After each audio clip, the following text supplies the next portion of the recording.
Então, todo navio hoje, ele tem que atender esses critérios. Avanço, por exemplo, 4,5 comprimento, diâmetro tático menor que 5 comprimentos, o zigue-zague.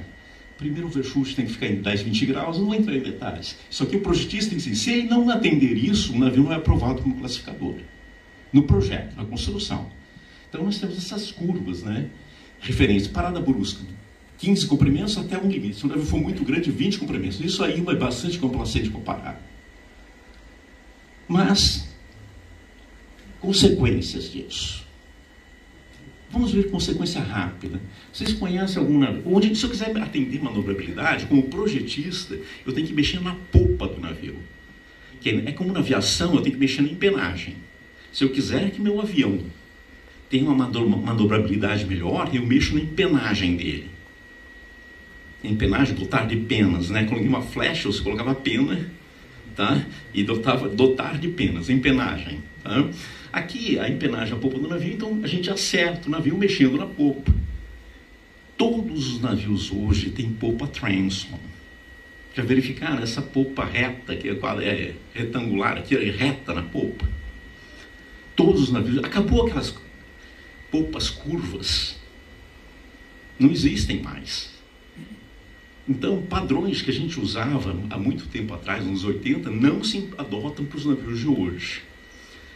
Os navios sejam de 2 eixos, um eixo só, tem popa, esse tipo de popa. Como é a popa dos navios, está vendo? Os lemes são spade, suspensos. Os propulsores têm ali o bulbo de popa, os propulsores mudaram de forma.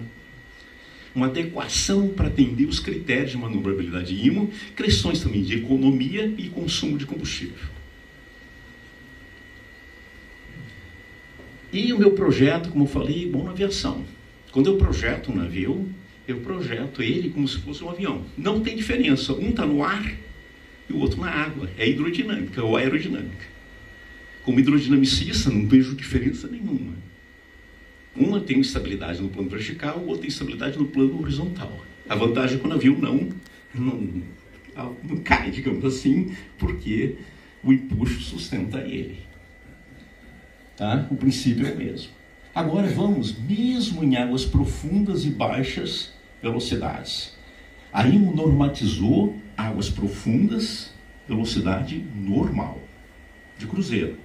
Águas profundas, baixas velocidades. Eu tenho um problema sério, como eu falei, do aumento do ângulo de deriva e do escoamento cruzado.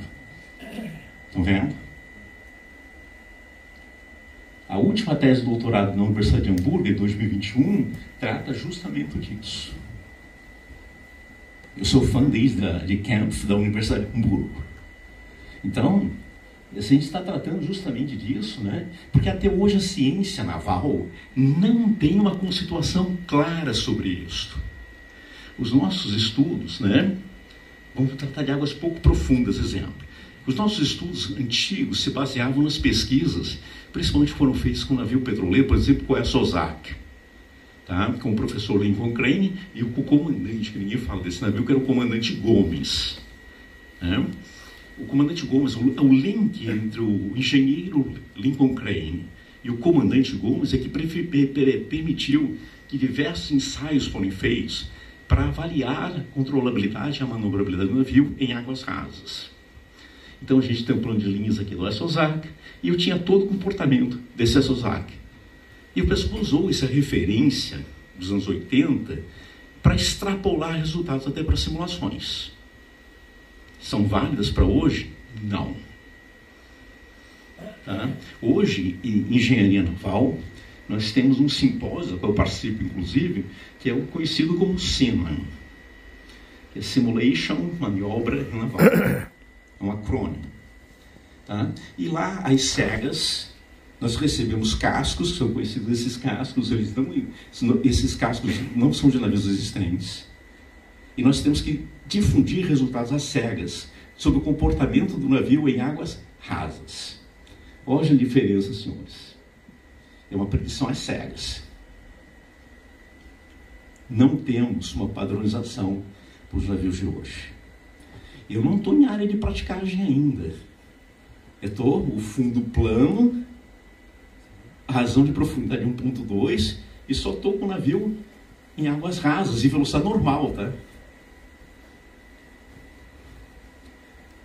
Agora vamos para a região de praticagem, águas confinadas. Quando alguém apresenta para mim um resultado, normalmente é nessa seção aqui, tem um efeito de banco, né? A gente diz, carrega o leme de direção do banco para controlar o navio, para ele conseguir se manter em linha reta. Ok, mas estamos analisando essa seção aqui, essa seção aqui. Nessa seção ali, você vê que o dado está estéril. Ou seja, o dado está com comportamento constante. O problema do prático, que ele pensa que ele vai ter que trabalhar, é no pico de momentos, aqui, quando ele chega. Isso aqui, essa corcova aqui, tanto na entrada como na saída, é que não está bem definida. Tem o efeito de banco no valor estéreo é esse, mas na fase transiente, que o prático tem que controlar, não temos esse resultado em engenharia, a menos que eu vou medir isso para aquele navio. Então, para cada navio, eu teria que fazer uma medição específica, numa determinada condição. A mesma coisa se aplica num canal fechado, tá? E a dinâmica de resposta do navio, tá? Não é linear e difere de um navio para o outro. Aqui eu estou mostrando exemplos do estudo do Aruzueda, né? Entre um graneleiro, entre um carga geral e um petroleiro. O critério de estabilidade muda de um navio para outro, de velocidade para outro. Não tem um critério único que eu possa dizer, esse navio pode entrar com segurança. E se aplicar, pegar esse critério e adotar para outro. Isso eu estou falando no navio, e daqui a pouco a gente vai entrar no quê? No planejamento portuário. Então, vamos ver um estudo, né, feito nos anos 80 nos Estados Unidos. Os Estados Unidos criaram o Programa Nacional de Dragagem. Então, a gente vê que, em função dos estudos que foram feitos, o painel, investiu-se muito dinheiro nisso, concluiu que as características de cada porto são únicos. Eu não posso pegar os resultados de Santos, ou melhor, do canal lá do Amazonas, e trazer aqui para o Rio da Prata. O Rio da Prata tem as características e especificidade únicas. Americano, colocando então. Quando eu pegar um projeto, isso é importante, ele serve como uma primeira aproximação. E isso que eu vou apresentar agora para os senhores, o painel, o conceito da Pianchi. Vamos ter um resultado que não vai ser definitivo. Então, uma palavra que eu sempre coloco, cada classe de navio tem um ADN, um DNA específico. E cada porto tem uma impressão digital única. Então, como é que eu vou medir a dinâmica de resposta do navio? A IMO, para águas profundas, recomenda as provas de mar. A outra forma que eu tenho de medir a dinâmica de resposta do navio é em laboratórios. Aqui é lá na USP, onde eu trabalho, né? Medindo, né? Um modelo em escala reduzida, mas em modelos livres. Mas eu tenho um problema de escala. É difícil, né, eu garantir que o coeficiente de dedução de força propulsiva, que o coeficiente de esteira estão realmente adequados em escala. Então, não é modelo cativo, não é esse, não deve confundir com o modelo cativo, onde eu faço o teste de resistência. Tá? Ali na USP, no FCTH, a gente está fazendo análise de avaliação lá de Ponta da Madeira, com modelo reduzido, mas numa escala de velocidade 14 por hora. Imagina o prático manobrando 2 vezes mais rápido, é uma coisa, mas 14 vezes mais rápido. Porque eu tenho um problema de escala temporal. Aqui é analisando comboios lá em São Paulo. E em Porto Revel, né, muita gente, mas por que não usa modelo tripulado? Ele é ideal para treinamento, não para avaliação de porto. Tá? Não está representando, é semi-escala. Não representa fisicamente o que eu devo tratar para avaliar um porto. Então, o terceiro método mais usado, aí vamos estudar um pouquinho, simuladores. Eu tenho um modelo matemático, que é o coração do simulador. Eu tenho teorias básicas da mecânica hidrodinâmica. Eu tenho experimentos em escala reduzida, que você divide dados para o simulador. Eu tenho batimetria, campos de corrente, ventos, ondas. Eu tenho técnicas de implementação computacional, qual o método numérico que eu vou usar. E a partir daí, isso fecha o simulador.